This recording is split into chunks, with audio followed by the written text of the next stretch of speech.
السلام علیکم ورحمۃ اللہ وبرکاتہ۔ آج آپ کے سامنے حضور صلی اللہ علیہ وسلم کے معجزات پیش کیے جا رہے ہیں۔ ویڈیو شروع کرنے سے پہلے آپ تمام سے ایک چھوٹی سی گزارش ہے کہ چینل پر پہلی بار آئے ہیں تو چینل کو سبسکرائب کیجئے، اور ویڈیو پسند آئے تو ویڈیو کو لائک اور شیئر کرنا نہ بھولیں۔ جزاک اللہ۔ بسم اللہ الرحمن الرحیم۔ یہ آپ صلی اللہ علیہ وسلم کا معجزہ تھا کہ حضرت انس رضی اللہ تعالیٰ عنہ کے باغ میں قدم رکھا تو وہ سال میں 2 بار پھل دینے لگا۔ یہ آپ صلی اللہ علیہ وسلم کا معجزہ تھا کہ حضرت عثمان رضی اللہ تعالیٰ عنہ نے حضور صلی اللہ علیہ وسلم سے دنیا ہی میں جنت خریدی۔ امام ابن سعد حضرت عمرو بن میمونہ سے روایت فرماتے ہیں کہ مشرکین نے حضرت عمار رضی اللہ تعالیٰ عنہ کو آگ میں ڈالا۔ حضور صلی اللہ علیہ وسلم ادھر سے گزرے تو عمار رضی اللہ تعالیٰ عنہ کے سر پر ہاتھ پھیرتے ہوئے فرمایا، اے آگ، عمار پر اس طرح سلامتی والی اور ٹھنڈی ہو جا جیسا کہ تو حضرت ابراہیم علیہ السلام پر ہو گئی تھی۔ اس پر آگ حضرت عمار رضی اللہ تعالیٰ عنہ پر ٹھنڈی اور سلامتی والی بن گئی۔ یہ آپ صلی اللہ علیہ وسلم کا معجزہ تھا کہ پیالے میں ہاتھ مبارک ڈال کر اس میں سے 5 چشمے جاری کر دیے۔ یہ آپ صلی اللہ علیہ وسلم کا معجزہ تھا کہ کنویں میں تیر ڈالا جس سے کنویں کا پانی بڑھ گیا۔ یہ آپ صلی اللہ علیہ وسلم کا معجزہ تھا کہ بوڑھی عورت کے مشکیزے سے اپنے ساتھ کے صحابہ کرام کو پانی پلایا، لیکن مشکیزے کے پانی میں کوئی کمی واقع نہ ہوئی اور ویسے کا ویسا ہی بھرا رہا۔ یہ آپ صلی اللہ علیہ وسلم کا معجزہ تھا کہ 2 درختوں کو جوڑ کر اپنے ارد گرد پردہ بنا دیا۔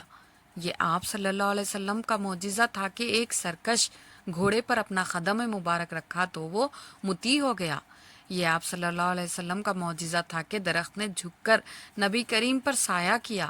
یہ آپ صلی اللہ علیہ وسلم کا معجزہ تھا کہ سوکھی بکری کے تھنوں سے دودھ کے برتن بھر گئے۔ یہ آپ صلی اللہ علیہ وسلم کا معجزہ تھا کہ معارج سے واپسی کے بعد سورج کو غروب ہونے سے روک دیا۔ یہ آپ صلی اللہ علیہ وسلم کا معجزہ تھا کہ ایام خندق میں بھی ایک روز سورج کو غروب ہونے سے روک دیا۔ یہ آپ صلی اللہ علیہ وسلم کا معجزہ تھا کہ غروب شدہ سورج کو واپس لوٹایا۔ آپ صلی اللہ علیہ وسلم کا معجزہ تھا کہ 2 دفعہ چاند کو انگلی کے اشارے سے چیر دیا۔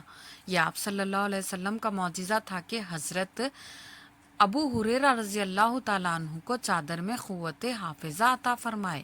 یہ آپ صلی اللہ علیہ وسلم کا معجزہ تھا کہ حضرت عثمان بن ابی العاص رضی اللہ تعالیٰ عنہ کو لعاب مبارک سے اور سینے پر ہاتھ رکھنے سے قوت حافظہ عطا فرمائے۔ آپ صلی اللہ علیہ وسلم کا معجزہ تھا کہ کھجور کی ٹہنی کو تلوار بنا دیا۔ یہ آپ صلی اللہ علیہ وسلم کا معجزہ تھا کہ حضرت قتادہ رضی اللہ تعالیٰ عنہ کی تیر سے پھوڑی ہوئی آنکھ درست فرما دی۔ یہ آپ صلی اللہ علیہ وسلم کا معجزہ تھا کہ حضرت ابوذر رضی اللہ تعالیٰ عنہ کی آنکھ درست فرما دی۔ یہ آپ صلی اللہ علیہ وسلم کا معجزہ تھا کہ حضرت حمزہ الاسلمی رضی اللہ تعالیٰ عنہ کی انگلیوں کو منور فرما دیا۔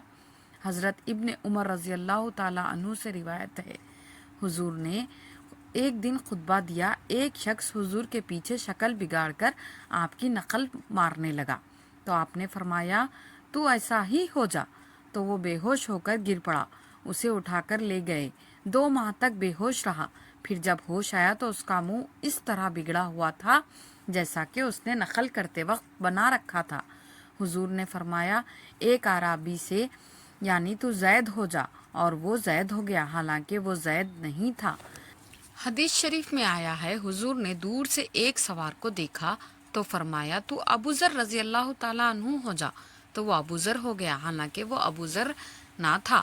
امام غزالی رحمۃ اللہ علیہ فرماتے ہیں، دنیا کی زمین اور جنت کی زمین کے مالک حضور ہے، جس کے نام سے چاہتے ہیں الاٹ فرما دیتے ہیں۔ بیت المقدس میں ایک بستی فتح ہونے سے قبل ہی حضور نے حضرت امام داری اور ان کی اولاد کے نام جاگیر فرما دی۔ وہ بستی آج تک ان کی اولاد کی ملکیت ہے۔ بعض حاکموں نے اس ملکیت کو تبدیل کرنا چاہا تو امام غزالی نے حاکم پر کفر کا فتویٰ جاری کر دیا کہ حضور علیہ الصلاۃ والسلام تو جنت کی زمین جس کے نام چاہتے جاگیر فرما دیتے، تو دنیا کی زمین بطریق اولا جس کے نام چاہے الاٹ فرما دے۔ ان کی الاٹمنٹ کو منسوخ کرنے والے تم کون ہو؟ امیر عبد القادر رضی اللہ تعالیٰ عنہ فرماتے ہیں کہ حضور علیہ الصلاۃ والسلام کی ذات مقدسہ وہ ہے کہ کوئی ممکن عطا الہی آپ کی قدرت سے خارج نہیں۔ نظام کائنات کے تمام صوبے حضور علیہ الصلاۃ والسلام کے زیر فرمان ہیں اور تمام خزانوں کی کنجیاں حضور کے ہاتھ مبارک میں ہیں۔ جتنا چاہے اور جو چاہتے عطا فرما دیتے ہیں۔ حضور حق اور خلق کے درمیان برزخ ہے، یعنی ہدایت و ایمان کو اللہ تعالیٰ کے بندوں میں جاری کرنے والے۔ حضور علم قدیم اور ارادہ ازلیہ کے مظہر ہے۔ حضور علیہ الصلاۃ والسلام کا ارادہ حق تعالیٰ ہی کا ارادہ ہے۔